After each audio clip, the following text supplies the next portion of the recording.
China సహాయంతో, China సహకారంతో India out అన్న మాల్దీవ్స్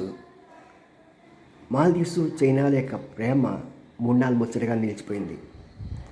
ఆ సంగతి తెలుసుకున్న మాల్దీవ్స్ ప్రధానమంత్రి తిరిగి భారతదేశంలో భిక్షాందేహి అని వచ్చాడు. అయినా సరే భారతదేశం ఆదరించింది, చేసిన ద్రోహాన్ని మర్చిపోయి. ఆఖరికి మోడీ తన పదవి స్వీకారం సమయంలో కూడా అతనికి ఆహ్వానం పంపించడం జరిగింది.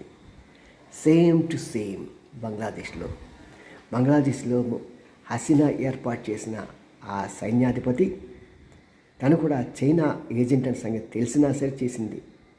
మళ్ళీ అంతకుముందు ఉన్న ప్రధానమంత్రి జియా ఉల్ హక్ భార్య జియా జైల్లో ఉండి తన కొడుకు ద్వారా ఇండియా అవుట్ అని చెప్పి ప్రజలను రెచ్చగొట్టి మొత్తానికి స్టూడెంట్స్ ఉద్యమాన్ని వాళ్ళ ఉద్యమంగా మార్చుకొని మళ్ళీ అధికారంలోకి వచ్చారు. ఇది ఎంతకాలం